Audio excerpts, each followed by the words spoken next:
This talk is all about your career here in Australia, from get-go all the way up to the end. Sometimes you tend to have all the information but don't know where to start. So in this conversation, for the purpose of ease, I'm going to divide this conversation into something about myself, my journey through the UK and here in Sydney, Australia.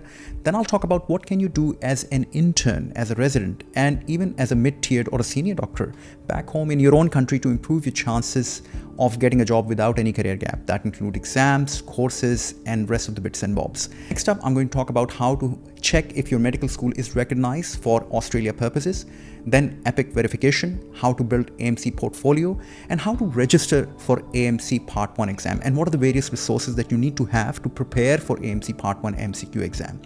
After that, we're going to talk about the AMC clinical exam, how to register for it, and what are the various resources to prepare for this exam in terms of average time and so forth.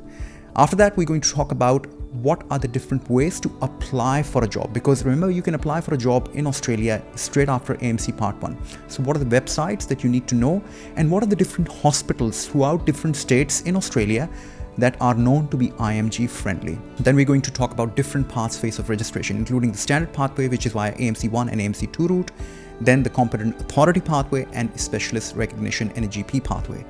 Lastly, I'm going to talk about my top 10 questions that get frequently asked and what are the answers to those questions. So without further ado, let's jump right into it. This is going to be an exciting video, so please make sure that you watch up until the end. My name is Dr. Rizwan Qureshi, and I'm one of the consultants working here in emergency medicine here in Sydney, Australia. I've decided the content of this conversation in who, why, what, and how, and then followed by a question and answer session which get commonly asked. So who is all about me. I graduated from Dow Medical College in 2001, spent some time in the UK for 3 years, did my MRCS, and then moved to Australia, where I passed my AMC 1 and then finally completed my training and passed my fellowship of Australian College of Emergency Medicine. And now I'm working as a consultant in Wollongong and Liverpool Hospital for the past 7 years. I also have got a status of a country liaison representative for Australian College of Emergency Medicine, and I do provide career counselling session for IMGs here in Australia. We've got a small YouTube channel, Emergency Focus, so if you need any further guidance, please refer to that channel. So why?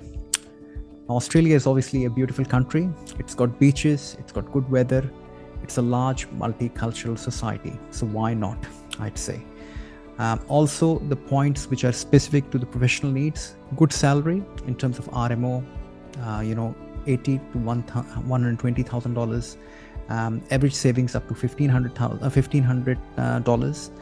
Registrar salaries could be as much as $150,000, and a consultant salary could be between $250,000 to $500,000, and GP could earn as much as $350,000. Obviously, there's lots of option of doing private work, so if you do that, you can double your income. Good specialties to work in is ED, ICU, medicine, and GP. Plenty of opportunities, plenty of prospects of growth. Hospital and GP practices sponsor visas, so it's not a problem if you're not an Australian resident. Moving on is that I think we need to build some foundation and basics. So I'll talk about how to and what to approach the scenario when you're a medical student and doing your internship. What about the resident years? What about the final years when you're thinking of moving to Australia? And how do you get started in terms of standard pathway or ANC or competent authority pathway or specialist pathway, and finally some question and answers. Moving on. So when you're a medical student or you're doing your internship, there are certain essential criteria and desirable criteria. So that's how Australian recruitment people judge you. Now, a basic medical intern would be doing an MBBS. They will complete their 12 months of house job or internship, and then they will put in their CV that they're starting for FCPS 1 or AMC 1. But a good intern, obviously completing the MBBS and internship, would have also passed, or at least in a process of passing the FCPS Part 1, would have done the AMC 1. I don't know how, but they would. When I was working as a final year medical student in Dow Medical College, most of my colleagues who were serious about USMLE had already passed their Part 1 in 4th and final year. So do consider preemptively and planning preemptively. You must do or get in a habit of doing courses like ALS and BLS, and at least try get one publication under your belt in this internship time, that is. In a resident year, things get a bit more heated, obviously, because this is the most important year, especially if you're thinking of planning to go and leave your country. So ideal or desirable criteria would be try spend time in ED or emergency medicine or medicine. You should do ICU or CCU or cardiology because these are good acute specialties. Obviously, as I said, pass part 1 of CPS or AMC. Do an elective, doesn't have to be an overseas elective. You can do elective in Shaukat Khanam, SIUT, or any of the local hospitals back in whatever country you are. Do courses. If you've done BLS and ALS courses, do trauma and critical care courses, and try get an oral presentation or publication again in a resident year. And obviously, you would be studying for AMC Part 2 exam. Planning for Australia, try visit Australia. This adds a much more value to your CV.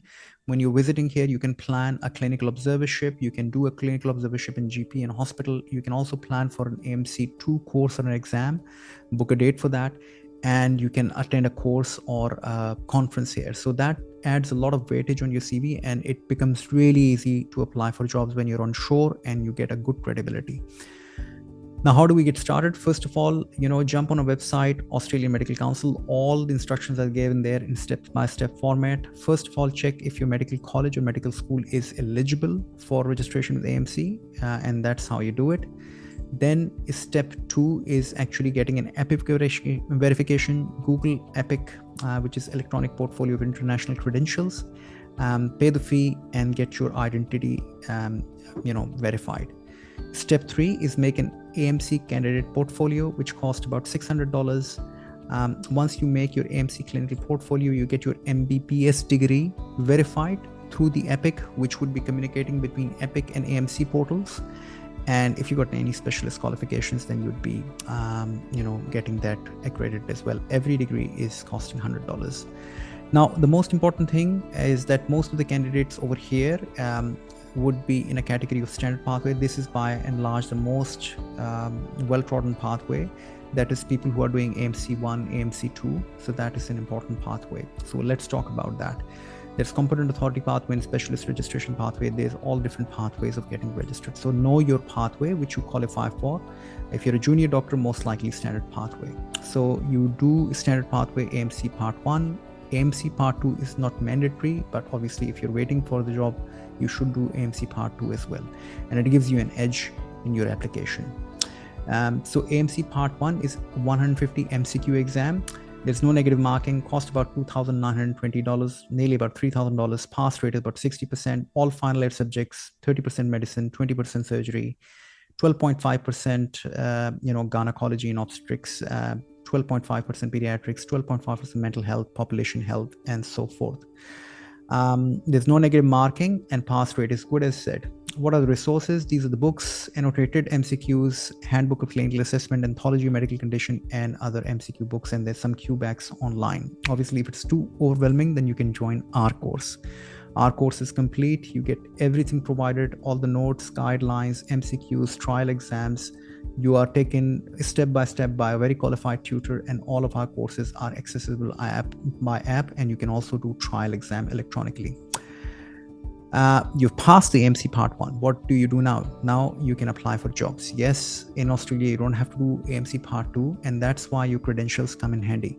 So you can apply for jobs directly to the hospital, or if you're waiting for jobs, apply for AMC Clinical and do work-based assessment program. So work-based assessment program is something that you can do instead of AMC2, but the jobs are not as easily available. Normally people who opt for AMC work-based assessment are the ones who have not been able to pass the AMC, and there are few jobs. So AMC Clinical passing is much better option. Now, how do you pass AMC2, a clinical exam? So AMC clinical exam comprises of 16 OSCE or role play stations. For rest stations, it's done face-to-face in Melbourne AMC Exam Centre, or can be done online. Cost is about $4,000, just over $4,000. Books are Journal Motors, General Practice, and AMC Handbook of Clinical Assessment. But it's all about practice. It's not a theoretical exam. That's how you apply through your portal, and you get a confirmation. The dates can be difficult to get, but don't you worry, because you can apply for jobs straight after AMC. In fact, most of the candidates did get a job after AMC1 in the last 24 months, in my experience. If you can't go through all that and you need a course, then we do provide AMC clinical exam courses as well, which is complete course, video course, get role plays by the tutors, and obviously accessible by apps as well. Competent authority pathway, I'll just touch briefly, is mostly for the UK, US, Ireland, Canada, and New Zealand medical graduates or people who have passed lab and have worked in the UK for 12 months.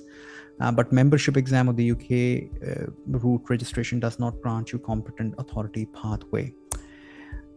Specialist pathway are the people who have completed the specialist qualification like FCPS, MD, and have been working as a consultant for at least 2 years back home in their own country, and they can have their training exams accredited by the respective colleges, which will give you either a full, partial, or no accreditation or recognition.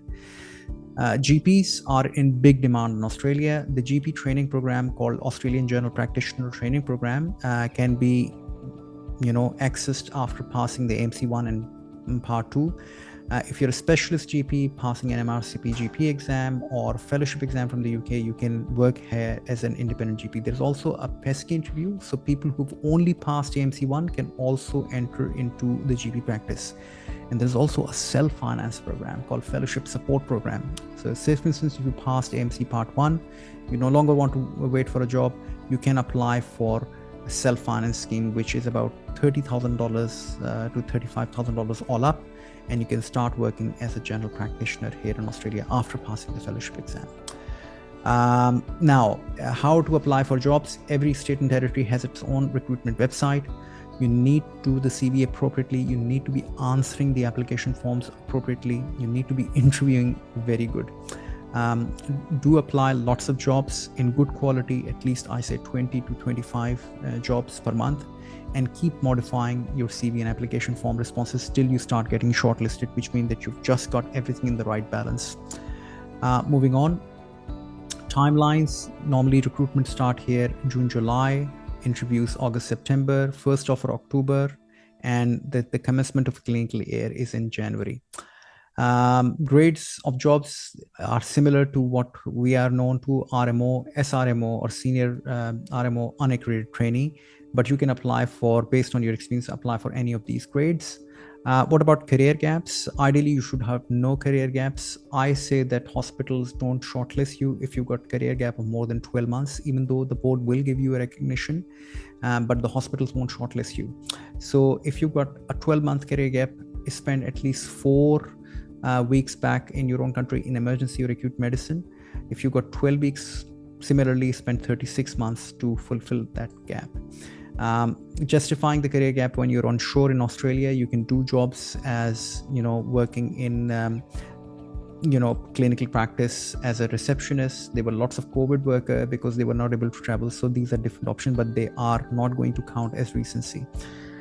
Clinical observerships are very important. They give you a ground level reality of how the things work in hospitals and general practice. You can do an observership in both of these places.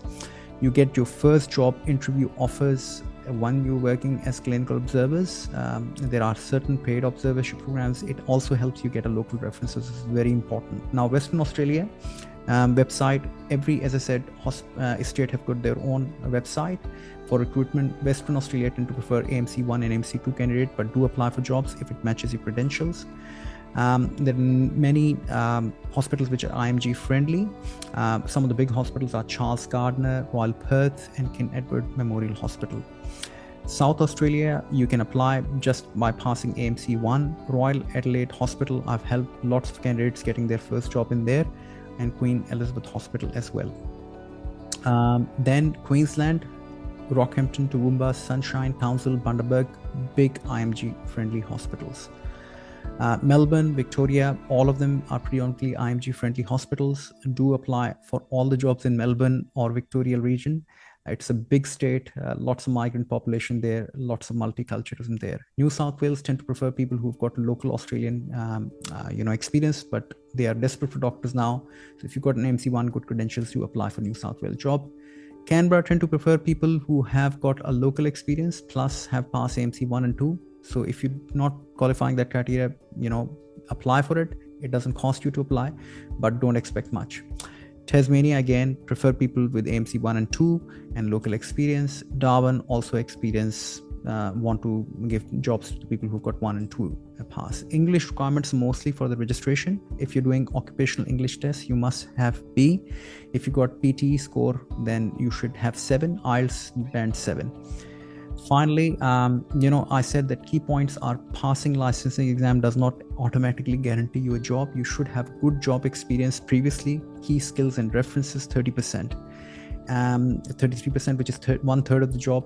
Quality and quantity of your applications is again the one third of the whole process, and the interview process is also the third of the entire process. So don't give up, keep on applying and keep on improving your quality. We do have a recorded workshop. If you don't know how to do the CVs, obviously we don't get trained in CVs and application form responses and interview. This is a recorded workshops which is bought by about 300 doctors. You can also register for it. It's completely online.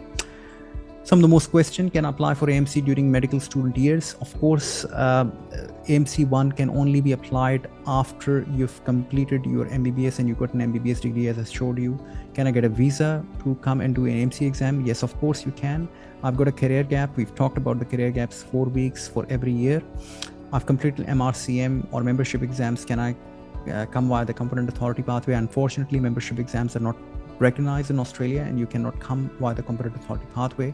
Can I come work as a specialist here in Australia if I've done FCPS? Yes, you can apply through the specialist recognition pathway to respective colleges. Can I come with work as a specialist as membership, MRCM, MRCP? No, they're not recognized as specialist exam in Australia. Income and tax, we've talked about good income, big tax, but there are plenty of tax breaks in various segments. How long till I get my job offer? It all depends on your credentials, how good jobs you've done previously, but good job offers can be obtained in emergency, ICU, and general practice and medicine. What do you suggest? UK and Australia? Obviously, I'd say Australia. Good weather, good work-life balance, better salaries, and expedited permanent residency and citizenship. My contact details are info@emergencyfocus.net. Now, I've got a website, emergencyfocus.net. Most of the guidelines and everything's available over here. You can go and visit that. Thank you very much. This is the picture that I took from recent Sydney Ramzan Festival, just to show that it's a very vibrant and multicultural city. I hope you like that one, and I wish you all the best for your career. Thank you very much.